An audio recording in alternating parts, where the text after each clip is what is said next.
दोस्तों, क्या आप जानते हैं कि 16 सितंबर पूरी दुनिया में ओजोन डे के तौर पर मनाया जाता है। आज के इस वीडियो में हम आपको ये बताएंगे कि ओजोन लेयर है क्या और ये पूरी दुनिया में क्यों अहमियत रखती है। ओजोन लेयर में हुए होल में कुछ अनोखा देखा गया और आखिर में हम आपको ये बताएंगे कि साइंसदान इसे कैसे रिकवर करेंगे और साइंसदान इसे कैसे कंट्रोल कर रहे हैं।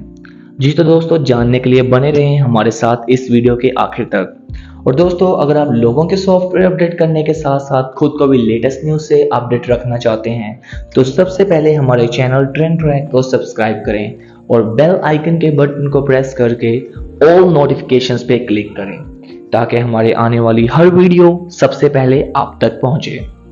सो let's get started. Friends, welcome to Trend Track. आखिर ये ओजोन लेयर है क्या और इसके हमारे अर्थ पे क्या असरात हैं। साइंसदानों के मुताबिक ओजोन एक गैस है जो ऑक्सीजन के 3 एटम से मिलकर बनती है। फजा में इसकी लेयर जमीन के बहुत करीब है और ये हमारे माहौलियाती निज़ाम को महफूज करने में अहम किरदार अदा करती है। ओजोन जमीन पे आने वाली अल्ट्रा वायलेट रेडिएशन से हमें महफूज रखती है। अंटार्कटिका में 1980 की दहाई में ओजोन होल हुआ जिससे बहुत से लोग कैंसर का शिकार हुए और आज भी लोग कैंसर का शिकार हो रहे हैं। अब हम जानेंगे कि एटमॉस्फेयर में ओजोन होल कैसे हुआ। दोस्तों, आप जानते हैं कि ओजोन गैस ऑक्सीजन के 3 एटम से मिलकर बनती है और हमारे एटमॉस्फेयर में अनगिनत गैसें मौजूद हैं जिनमें बहुत रिएक्टिव गैसें मौजूद हैं और जो आपस में रिएक्ट करके क्लाइमेट में तब्दीली का सबब बनती हैं। इसी तरह से क्लोरोफ्लोरोकार्बन जो एक हाईली रिएक्टिव गैस है और हमारे रेफ्रिजरेटर्स और एयर कंडीशनर से खारिज होती है। ये सीधा स्ट्रेटोस्फेयर में जाती है और ओजोन लेयर के साथ जाके रिएक्ट करती है और ओजोन गैस के मॉलिक्यूल्स को डिस्ट्रॉय करके क्लोरीन मोनोऑक्साइड और ऑक्सीजन में कन्वर्ट कर देती है। इसी तरह से आहिस्ता आहिस्ता ये ओजोन लेयर में होल जनरेट करती है। जैसे कि आप जानते हैं ओजोन लेयर स्ट्रेटोस्फेयर में पाई जाती है और आप इस बात से बाखूबी वाकिफ हैं कि हमारे एटमॉस्फेयर में 5 स्फीयर्स पाए जाते हैं।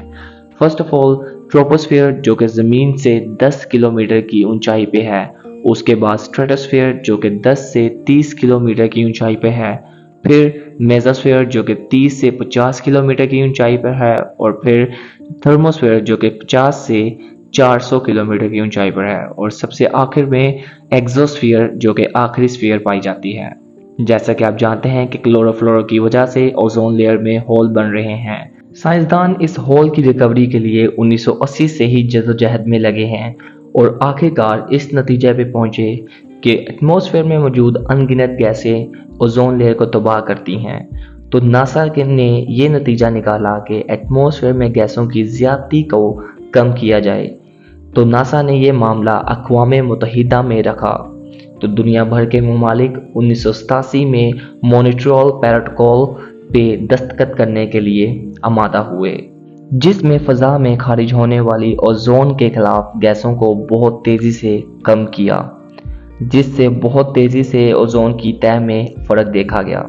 ये अक़वाम मुत्तहिदा का वाहिद मुआहदा है जिसमें अक़वाम मुत्तहिदा के तमाम 198 ममालिक ने तौसीक की है और अब जाकर ओजोन होल में कुछ तब्दीली देखी जा रही है। यूएस नेशनल और नासा की 2022 के आखिरी क्वार्टर में साइंसदानों ने ये इतला दी है कि ओजोन की तह मुसलसल सुकड़ती दिखाई दे रही है। 7 सितंबर 2022 में इसका रकबा 23.2 मिलियन मुरब्बा किलोमीटर था और ये 2006 की औसत से बहुत कम है जो कि 27.5 मिलियन मुरब्बा किलोमीटर था। और क्लोरोफ्लोरो गैस को भी बहुत तेज़ी से इस्तेमाल से हटाया जा रहा है। एक तहकीक के मुताबिक ये पता चला है कि ये ओजोन को नुकसान पहुंचाने वाले फाजल मादे 1979 में 800 टन थे जो कि कम होके 2014 में सिर्फ 156 टन रह गए हैं और दीगर ओजोन को ख़त्म करने वाली गैसों को इस्तेमाल कम किया जा रहा है। और अब हम ये जानेंगे कि आखिर ये ओजोन होल कब मुकम्मल तौर पर रिकवर किया जाएगा। 1980 से लेकर अब तक ओजोन होल में तब्दीली की बिना पर अंदाज़ा ये लगाया जा रहा है कि 2066 यानी 2066 तक अंटार्कटिका में मौजूद होल को मुकम्मल तौर पर रिकवर किया जाएगा। तो दोस्तों ये थी हमारी आज की वीडियो। अगर आपको ये वीडियो इन्फॉर्मेटिव लगी हो तो इसको सिर्फ अपने तक महदूद ना रखें बल्कि अपने चाहने वालों को भी शेयर करें। Thank you.